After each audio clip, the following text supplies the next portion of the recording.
we are so fortunate to have another Hecklinski on this show, the great Jeff Hecklinski. Jeff, how are you, man?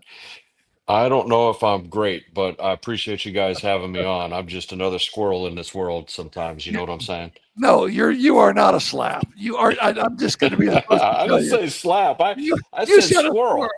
Yeah. So the Black Sedan Band with the great Donnie Hecklinski on the Skins is just a great band, and they do our cover music. Um, so I'm going to put this scenario in front of you. Great. I mean, a college football coach for a long, long time. Uh, a Division One college football player.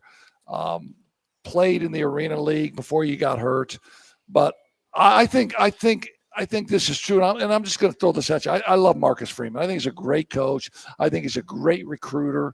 I think he's his face of any program would be amazing because he cares about people, and he's not only a great football coach, he's a good person. But I think this about him. I think at the start of the season, Notre Dame was jacked up, ranked real high, maybe 6 or 7. Played 2 high-profile games. Played at Miami on a Monday night or a Sunday night, and then Labor Day Sunday. yeah, and then a home game against Texas A&M against an ex-Notre Dame assistant coach. A big hyped up type of game, Texas A&M. Where, by the way, your daughter is an administrator to the head coach at Texas A&M, correct? Yeah, she's the director of player engagement and coaching operations there. So she handles everything for the players and their families off of the field. Yeah. So obviously you had a connection to that game. Now I saw Notre Dame. I didn't think Notre Dame played very well, especially in the Texas A&M game. Every time Love Jeremiah Love got tackled, he got up and he's jawing at Texas A&M. And I mean, I'm not naive enough to think that a football game that's going to happen.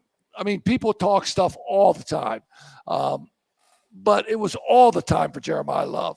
And obviously, Notre Dame gets beat in both of those games.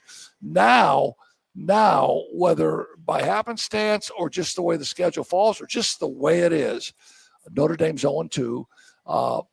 Last year, Notre Dame lost to Northern Illinois. In both scenarios, it's happened to me. I've had teams that were number one in the state, and even at start of the season, I started to believe it. I thought, oh yeah, man, we're number one. How good are we? Get out of here. Yeah, we're number one, right. man. And when Notre Dame got beat, I was a much better coach. I think Marcus Freeman is a much better coach. His back's against the wall. His back's against the wall, and he's going to come out swinging. And his team, and I don't know this because I'm not at practice. I have a Mishawaka kid that played for Mishawaka that is a walk-on that has told me some things. His team is going to feel Marcus Freeman 150% now. His back's against the wall. Do I have credence in that, or is that just an old ex-slap coach who, by the way, is in the Hall of Fame? Is that just the next old coach thinking that there's credence to that? Well, let's first off, let me give a shout out to my son JR who's listening. He's got a meeting here shortly, so thanks for being on, JR. Well, no. I'm repping New Mexico State. I'm repping New Mexico State. The football player at New Mexico State. There you go. Yeah, he's a center. He's a center. But let's take your first question because you had about 3 different questions in there. So let's take your first question first about Jeremiah Love. In moments that they're in, so when they lost the first game, you need your best players to bring the most energy and be the toughest people on the field. And you need them to create those types of sparks. And especially after the first game, when the ball didn't really get into his hands as much as they thought because they were running all the RPO schemes and everything like that. And I know they came into the A&M game and made a concerted effort to say, Jeremiah, we're giving you the ball, go, and you take us and you lead us, and you could see that energy and that fire, and that's what I think. I mean that offensive performance uh, in the Texas A&M game was off the charts. I think it took the pressure off of CJ Carr, who's, I mean, we're really good friends with his mom and dad, and love him to death. In fact, JR protected CJ Carr in Little Wolverine football in Ann Arbor when we were there. That's So, amazing. I love everything that Jeremiah Love did in that Texas A&M game. I love the entire atmosphere that they had as a team. I thought, I thought it came down to two good teams playing really good football that you would expect. It came down to the last play, and A&M's player made a heck of a play to win the game. And Yes. and and that's usually what those games come down to. I mean, it should have gone into overtime. And those games come down to who's going to flinch and make that one mistake. And unfortunately, they dropped the snap on the extra point, and that's what cost them the game. So, I mean, that's what those games are. But let's go to your other question, which is, what happens now? I really believe the benefit to the new playoff system has really brought college football to what you saw over the last 2 weeks for Notre Dame. Teams are willing to go play those games now early because, in my opinion, and I could be proven wrong, but in my opinion, Notre Dame's going to end up 10-2, and there's going to be an argument for them to finish in the top 12 and play a playoff game. And so I really believe that the way this is all working itself out is really increasing the excitement, the enthusiasm. Obviously, it's generating a lot of money because these games generate a lot of money, which then puts a lot of money back into the universities through the TV contracts, creates the NIL collectives now that are, paying the players to create these. I mean, it's essentially what the NBA has done. These college football programs are creating these super teams. Ohio State, Notre Dame, Alabama. I mean, and you look at it all over the country, they're all creating these super teams. And I think what makes Marcus Freeman so good is he has a very calm demeanor and has the ability to manage these super teams. You could tell. I mean, I love everything about Jeremiah Love when I watch him play, but you could tell Marcus. Oh, no, His internet just went wacko. we have to get Jeff back. We'll get him back. That's an internet thing at his place because that. There he is. We Are you got guys you. there? We got Yeah, you. yeah. I mean, you could just really tell that Marcus Freeman challenged Jeremiah Love, but it's in a way that Jeremiah Love responded, and everybody then responded around him, and that's what I think makes Marcus Freeman is his ability. Phil Jackson, think of Phil Jackson with the Bulls. He had to manage Jordan, Pippen, Rodman, and everybody else that was around him. And I think Marcus Freeman has a lot of those traits where, his demeanor, his calmness, especially in these moments, they shine, and that's really what makes Notre Dame now step themselves up. And like I said, I wouldn't be surprised at all to see them 10-2 and in the conversation to have that 12, 11, 10 seed and playing in the playoffs again. And you got to give him credit. I mean, he lost to Northern Illinois a year ago, and he ends up playing for the national championship. I think that's, I mean, it takes a very, very, very special human being to be at the head of one of the most pressure packed historic programs in the country in the history of college football and weather that loss and then at the end of the year play for the national title. Yeah, I don't think there's any question about that, and I think, and I guess my way of expressing that was kind of stepping back and kind of uh, thinking about myself and my own coaching career and how I would handle that. I think I do believe you're 200% right when you talked about how Jeremiah Love now had to get touches against Texas A&M, had to be the leader, had to step up. I mean, that's why you're the best. That's why, in my opinion, you should still be in the game, man, because of how you just analyzed exactly what the rest of guys that are hacks that watch college football and think they know everything about it, but they don't Well, analyze it like you just did. right. And God's got a different calling for me, and hopefully that plays itself out here over the next, 6 months. So, but on the other end of it, the passion of being a fan And I've never been a fan other than the Cubs. I have never been a fan of anything. And by God, if they lose tonight, I'm gonna lose. I'm gonna lose it. I'm gonna lose it. That's right. They play the Mets So here pretty soon. well, and Ron, we're on this family chat, and I'm the most vocal person because I understand what it is to be a fan. I'm a fan, but I'm not a fan in these arenas because I've lived in this arena. I've lived underneath that pressure. And, that staff that Marcus Freeman has, their ability to pull everybody together, their ability to stay calm in the chaos, it's just different. And we look at things differently because we're the ones that are in the middle of that pressure. But you never want to lose that passion from your fan base. That's what makes it special. And that's what makes Notre Dame special. Places like when I was at Michigan, that's what makes it so special is that passion that comes with, every game. I mean, I remember the first night game in Michigan history against Notre Dame. And I remember walking out of that tunnel and that feeling of how thick that air was and the pressure was in that moment. I mean, it's undescribable when you walk out knowing the weight of the world is on your shoulders and your group has to perform. And thank goodness that, in that game, my group did. But, we don't look at it from a fan perspective with that passion. We try to eliminate those emotions and really keep our focus on the players, the young men that we're training and coaching because they're still 18 to 22-year-olds. And now with the added pressure of the money that they're making, really trying to balance them out so they can go out on Saturdays with a clear mind and just perform to the best.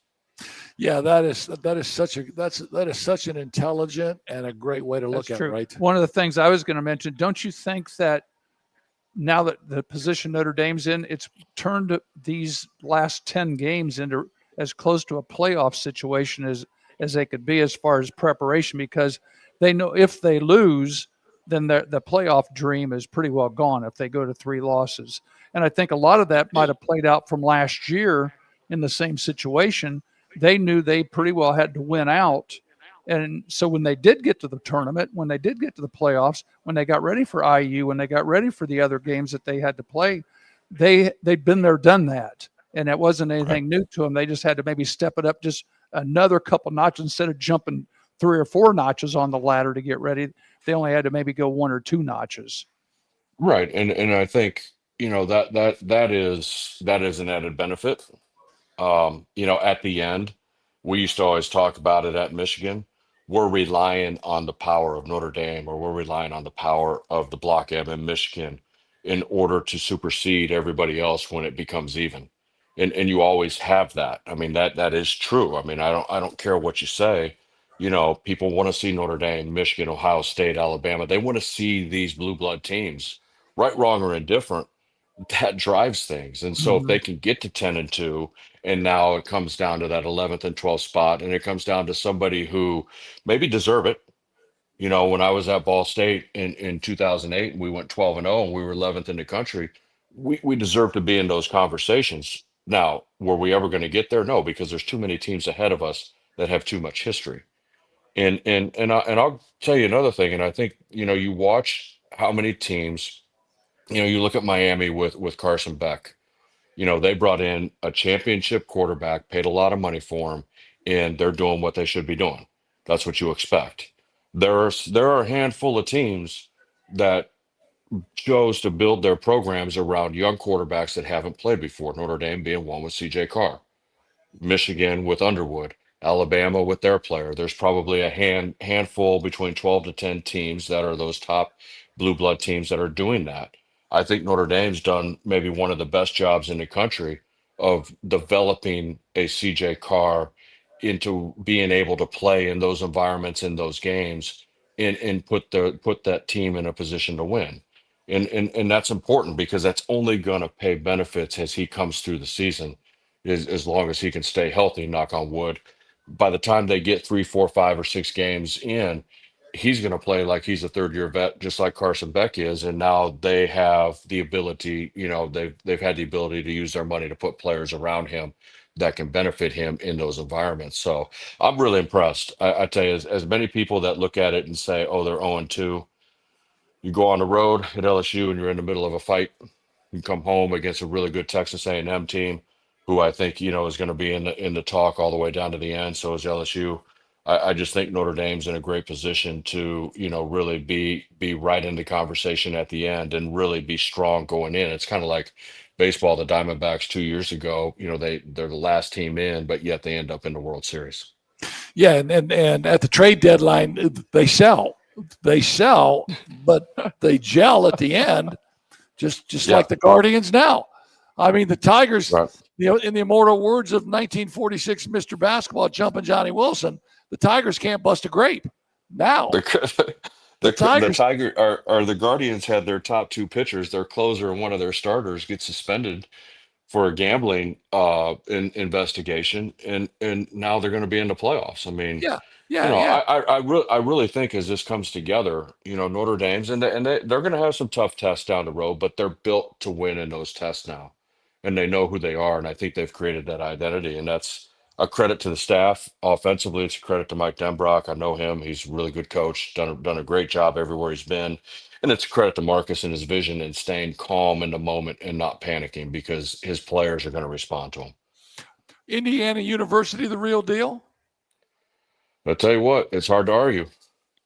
It's hard to Man, argue. I I'm mean, I'm just I'm thinking thinking Illinois going to give them a game, 63-10 or My whatever. goodness, yeah, that was impressive.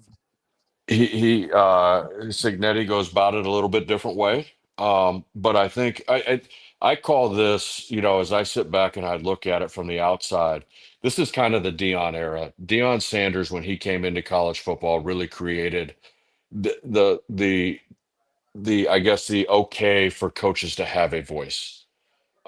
You've seen people go out there and try to do it, and it hasn't come across well. But when Dion came in, because Dion doesn't care, Yeah, exactly. he's Deion Sanders, right? I mean, but I think now you're seeing people like Signetti, Kurt comes in and says, in his opening press conference, Google me, I win. That's kind of the Dion, and he's backed it up. I Yeah, mean, yeah, now he's 100%. backed it up. And 100%. so from that standpoint, if you're going to be that way, then you got to go back it up. And his team, has definitely done it. His defensive coordinator, Bryant Haynes, we recruited and played for us at Ball State, and he's an amazing human being. And it's no surprise that they're going to play that way defensively year in and year out. I think it's easy. It's easier on the defensive side to evaluate defensive players and bring those types of players in, with offering NIL and everything. The thing that's impressive about them is they went out, got another transfer quarterback, and he's actually playing better than the guy they had last year. So, the coordinator, the offensive staff, they do a great job with bringing that whole offensive scheme together. I think they got two really good backs. And I think they're really good up front offensively. So, and I know they're really good defensively up front. I mean, they're going to make another run. I don't know who they have on the schedule on the back end of it. If it's Ohio State, I know they go to Iowa this weekend. I will tell you this: it is hard to win at Yeah. Iowa. Hard.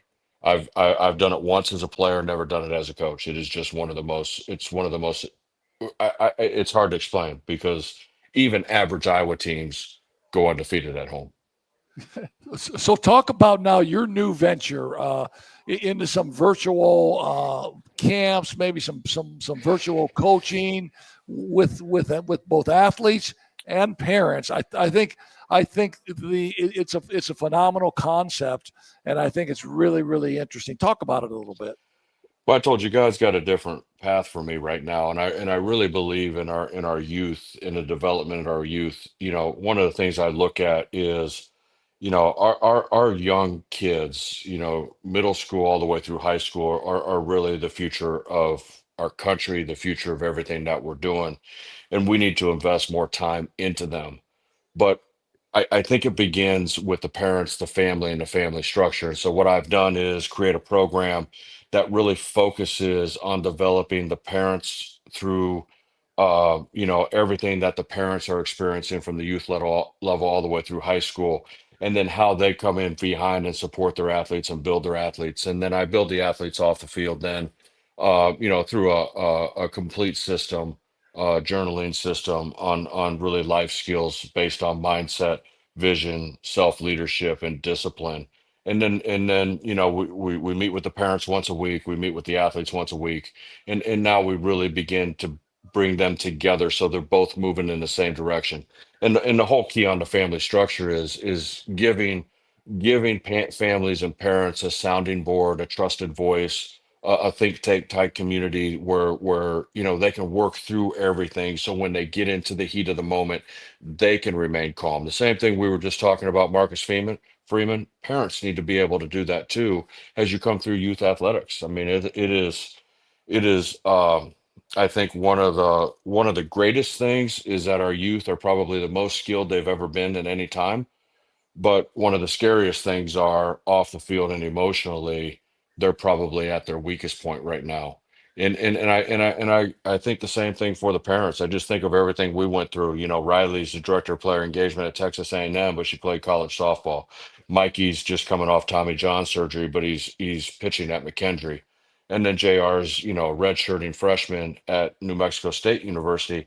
And I think of everything and all the mistakes, even as much as I knew, at one point in time, I was the biggest distraction to my daughter, not because I meant to be, but because you care so much and you're trying to protect and you're trying to push. Where, I think with all those experiences, we can bring a community together of families and young athletes that really focus on the development of the whole structure and the whole family structure that then provide success long after, they retire off the field, because the game ends for all of us. And the families have to continue to move forward with their children. Yeah, and when I hear you talk about that, and when I think back to maybe a player or two that I can think about whose family put them in every possible, or thought they put them in every possible successful scenario, was a quarterback that played at the University of Southern California named Todd Marinovich. Had every skill you could ever want to have, but had such a difficult time going through his trials and tribulations as both a college quarterback and then a quarterback for the Los Angeles Raiders at that time. I mean, I don't know if you remember him as a QB. He was a player when I was a player, and I don't know those specifics because I'm not in the day-to-day weeds of what all that took place. But what I do know is this, as highly skilled as our athletes are today on the field, you know, they're not prepared to handle the failures that they're going to face, nor are the parents. And that's probably the hardest thing as a parent, is watching your son or daughter actually have to struggle on the field. And we've put a lot of money into that. And to know that no matter how much money you put in, they're going to strike out in an important situation. They're going to throw an interception. They're going to drop a pass. They're going to miss a basket in the game. That's all going to happen. It happens at every level. But we've got to prepare the minds to be able to handle that, both from the athlete side and the parent side. We've got to prepare both the athletes and the parents to be able to become emotionally stable, so they don't emotionally overreact and then create damage that can't be repaired. And I'll give you an example. I'm working with one family right now whose son got benched 2 weeks ago. And, I mean, you can imagine what that's like, and then and all the thoughts and emotions going through. And he's going to go talk to the coach. And, we call, we talk, we work through it. End of story. 2 weeks later, the son earns a starting job back. He's named captain for the game week. And on last Saturday, he was announced defensive player of the game for the county. So, how all this comes together now is really going to benefit the kid, make the kid stronger in those moments, but it's also going to make the parents and the family stronger because they're going to work through it together. And that's the goal. Do you have a website or do you have an I do. address that any I of our do. listeners? Yeah, I do. It's called Savage Heck, SAVAGEHECK.com. That's my website. Yeah, and And anybody listening, because I know we'll put this segment up individually on YouTube. Just this segment, and I know you'll get a lot of hits from this. I think your concept is really, really good, and I think you're 200% correct when you say that this generation of athletes is probably better than any generation we've had, just because of they're taught so many skills at such an early age now. Mhm. I mean, when I was 6 years old, 7 years old, I wasn't taking lessons at a basketball academy. Now No, kids are. no, but you were being trained in other areas. Yes, yes. And you know, I mean, when you're out on the playground and you know, we used to get thrown off those metal wheel things that would throw and you banged your head and you know, nowadays, you know, I mean, you got to sit down for 10 days or 15 days. I mean, we got up and ran. There was no word concussion at Yeah, that point in time when we were growing up. exactly. So you're being trained in other areas. And really what we've got to do now is bring this together. And to be honest with you, the reason why nobody really wants to bring this together between the families and the young athletes is because it takes, you know, a special person to be able to one, put a system together for parents that really benefits them, but two, also then is willing to work with the parents as they come through all this and have all of the, you know, I don't want to say it's credibility, but you know, I mean, I've made a lot of mistakes, and those mistakes now I can pass on to other people so they don't make the same mistakes that I made. And I've sat on both ends of it. You know, I've been in the stands as a parent. I've been in the recruiting meetings as a coach. I've watched my kids get recruited and been through that whole process. None of the three kids were blue chip players, but they've all become good players in college, and then they've all become, you know, very productive as they've gone out of college and into, you know, really the college world and the NFL world with Riley. You know, the other two, we'll see what happens with them. But you know, it's just bringing this all together because what what what I'm proposing and what I'm going to do is not fun. It's fun to go out on the field and work with the kids and see the ball in the air and let them work. What I'm doing is everything behind the scenes. And, Mhm. you know, a lot of people want credit. A lot of people want to go thump their chest and say, I developed that kid and I developed that. I don't want any credit. I just want to produce families that are strong that then produce our next leaders because that's all that matters to me as we move forward. Just like I expected my own children, I want my own children to be the next set of leaders that come through Yeah. this. The question I have for you right off the bat, I'm thinking, what age group are you particularly pointed to now? High school age, middle school? You know, I could see this going clear down into little league, especially with the travel little league, whether it's baseball, football, or basketball. You know, you for see all these highlights of the parents just going wacko at ball games and things. I could see. right. I would think the younger you could get to people, the younger, even parents and the kids, the better off it would be. It is the younger, the ones that I've worked with since I've been off the sidelines for the last 3 years. You know, I kind of started sixth or seventh grade, and those are the ones who now are, you know, from a skill standpoint, they have their skill coaches, and they're obviously very talented kids. But you know, now they have the mental side and the life skills to go with the talent on the field, and most of those kids are Power Four kids right now. I'm not looking to work with all of those types of kids. I want to work with everybody that's around the country and eventually hopefully worldwide. The one thing I would say is there is a cognitive reasoning part of this with the athletes because they do, you know, there is work every day. There's work every morning and work every night. Not long, not hard, but just stuff that makes you think and really makes you think about your thoughts and your actions and how you bring this together. So you do have to read, write, and understand, you know, your emotional side of this and how we bring this together.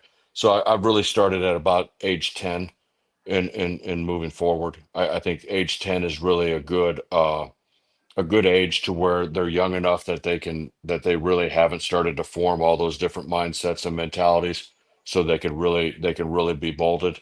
And they're at a point where they can read, they can write, and they have an understanding and a cognitive understanding. And at that point, then the parents, you know, are really committed to really moving forward with where their sons and daughters are at that point. So And this is all done virtually, correct? this is all done. There's three different tiers, but the base tier to get in, and the other thing I've tried to do is make it affordable, because that's the other thing too. Everybody should have the opportunity, if they want, to be able to find all the resources that bring this all together. And so I've tried to make it affordable. In the base way is, you know, my first class I'll actually do webinars, introducing everything the end of October, early November, and then my first class will start December 1st, right around that time. And those classes are all virtual. They're run every Sunday. I do an hour and a half session with the athletes themselves, which is an hour of training and then a 30-minute Q&A with the athletes. and then right after I do an hour and a half with the parents separate. And so I meet with the parents for an hour where we go through everything we've just done with their sons and daughters. And then we really focus in the moments as to what their sons and daughters are going through, especially for the timing where they are in season, things like that. And then a half hour Q&A with the parents. So then now we really can get to the heart of everything that's going on, because most of the time what one parent's going through, 100 parents are going through. Mhm. And so then we can really create strategies that then now allow the parents to be successful and maximize the potential of their sons and their daughters. So your address again is what? Savage what? SavageHeck.com. SAVAGE Heck HECK.com. That's beautiful, man. That's it's beautiful. I love hearing it. I think you are really on to something, and I'm really proud of you, man. I appreciate it. Thanks for taking a couple minutes. Stay on the text line tonight. We'll talk some Cub baseball. They're already down. I just got an alert. They're already What's- down. It was No, Shota Lindor. cannot keep the ball in the park. Lindor. Oh. Lead off. It was probably first pitch home run. No. So But so here's what I'm going around South Bend saying right now. Caleb Montana. So What do you think? you're a Such- fan. You're You're a fair- fan. fair weather fan. Get No, off the bandwagon. Yeah, but my fingernails look good. I'm not painting my nails, but Caleb Montana. He's got Ben Johnson. He's got Ben Johnson in his corner. 2 weeks ago, you're ready to get rid of him. Well, I am a fan. I'm a fickle freaking fan, right? Here's what you got to remember. They kept Peyton Manning healthy when he first started in the league, and then they got the results of that at the back end, from the middle to the back end. True. If they can keep Caleb Williams healthy and allow him to be on the field and not get beat up. I mean, when you start taking those hits and you start flinching, I mean, everybody says, "Oh, why is he doing this? Why is he?" You go stand back there. You go stand back there with Myles Garrett. I mean, if you've ever stood next to Myles Garrett and understand what 6'6", 285 pounds looks like, that can run a 4.4, you would understand why these guys flinch. I mean, the guy they just traded to Green Bay. I mean, you got to keep him healthy. You got to keep him upright. That'll give him confidence to stay in.